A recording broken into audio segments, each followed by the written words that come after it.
Modern Warfare Remastered. Oh man, that voice cracked.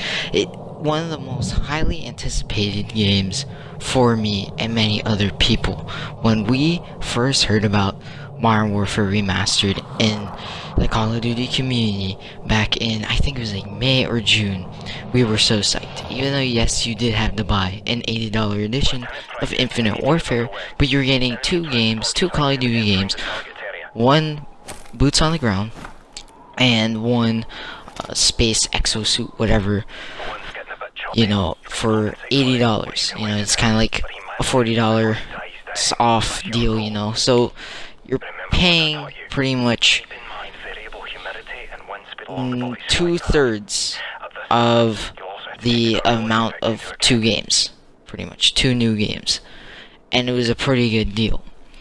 Now, when it first dropped, it was still fun. It was really fun to play. The campaign was really good. It was still the same from 2007, just a little bit more Easter eggs, like right here, the Makarov Easter egg. But the thing, when the update came out in December, the Christmas update, it really changed Modern Warfare Remastered. If you do not know what the Christmas update did, what it pretty much did was it added in supply drops in Modern Warfare Remastered. And this got a lot of people mad. I was fine with it because it was all just cosmetic gear. Just a couple heads, couple skins, reticles, and of course new melee weapons. But of course, this was the same course that Black Ops 3 had.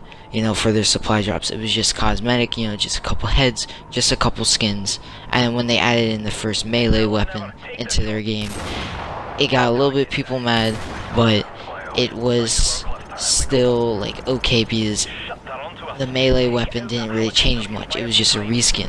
But now, a couple weeks ago, they dropped in 3 new weapons into Modern Warfare Remastered and a couple new melee weapons. These were the 44 Magnum, the Kancham, the 12, and the XMR LAR something assault rifle. And to some of you guys, that might be like really cool because they're keeping this game alive. It's still fresh. It's still alive because of the new weapons. And yes, that is a positive side of these DLC weapons. But a negative side is Modern Warfare Remastered is not really a remastered anymore because they're adding in new weapons.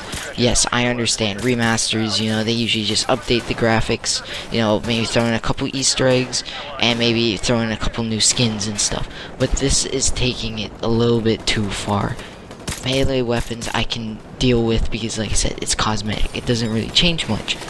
But with new weapons, it's new stats, and everything is going to be different now. I know, it's just for multiplayer.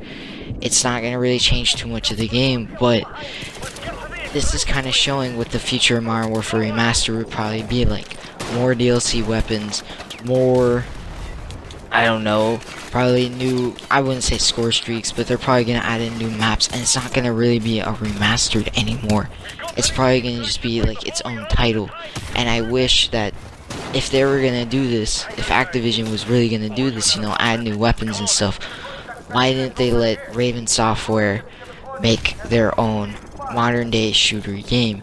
This would have been, in my opinion, a better idea. It would still be boots on the ground for those classic hardcore fans, and they're able to still change it without like messing with the community, because if you have not seen the gameplay of some of these weapons, the new assault rifle is just like, it seems really powerful. It has more damage than the AK-12 or AK-47, which I think this assault rifle has the most power. I didn't check the stats yet, but that's what I'm thinking. It can kill pretty quickly. I think 3 shots probably with stopping power in a regular game mode. Like a core game mode. I don't know about hardcore, but still though, that is really powerful. Even though yes, it does have a slower rate and I think a little bit worse accuracy, it's still a new weapon and it could be deemed OP.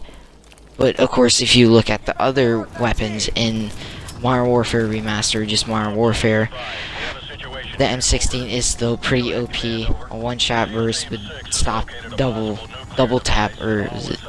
Yeah, it was stopping power, and it's still pretty OP. But with the new shotgun, it's fully automatic. It's like a fully automatic brecci, pretty much. If you play Black Ops 3, the brecci is like a 2-shot, almost anywhere, like medium to short range. And that's pretty much what this new shotgun is.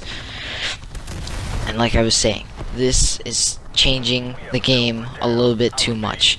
Now, if this is going to be their only weapons, I would be totally fine with that. But if they're going to constantly add in more new weapons, like how they're doing for Infinite Warfare, and still doing for Black Ops 3, I don't think they should still call this game a remastered. I think they should just call it Modern Warfare, you know, Flashback or something, because like it's not really becoming a remastered anymore. And I wish what they should have done is maybe hold off Modern Warfare Remastered and just let Raven Software make their own game to see if they could become a new fourth, you know, developer in the cycle. But still, like I said, I think they should have just made their own game, because Raven Software would have been totally fine with it. They even like said if they were their own developer in studios, they would have just developed their own game. But just, I don't know, I don't understand why they're adding in new weapons, especially because it's a remastered. Like I said, they should have just made their own game, and probably made in a new storyline, because the thing about Call of Duty now, their stories are not that good, in my opinion. Black Ops 3 was some weird Matrix first-person shooter deal. Infinite Warfare was like, you know, it was okay. Advanced Warfare was decent, but we're not really having characters that we feel really connected to, in my opinion. Like, in Black Ops 3, I think I was more connected into the characters in the zombie storyline than into the Black Ops 3 campaign. But of course, I do love Modern Warfare Remastered. The campaign, like I said, is amazing. The multiplayer is pretty fun. It's not as like broken as Infinite Warfare's multiplayer, but I think they need to fix what's going on with these new weapons. If they are going to add in these weapons, maybe they should start making challenges instead of doing bounties, you know, like what they have in Black Ops 3, like daily challenges. So it's easier for you to earn credits or depot credits and salvage in the game. And this is the same thing that needs to also be put in Infinite Warfare. But also, the Modern Warfare Remastered depot credit system, in my opinion, is not that good. You only get 2 if you win, and probably 1.5 if you lose. And even if you join a game and you win, you only get like 1. That's why maybe they should start adding in challenges, like I said, or make it easier for us to earn these weapons. But anyway, guys, I hope you guys enjoyed the video. I know it's a very serious video, and I was probably rambling so much that I was repeating myself. But anyway, I hope you guys enjoyed the video, and I hope you guys like, comment, and subscribe. And comment what you guys think about Modern Warfare Remastered, if they should continue adding weapons or just stay where they're at. Well, anyway, guys, hope you guys enjoyed the video, and I'll see you guys in the next one.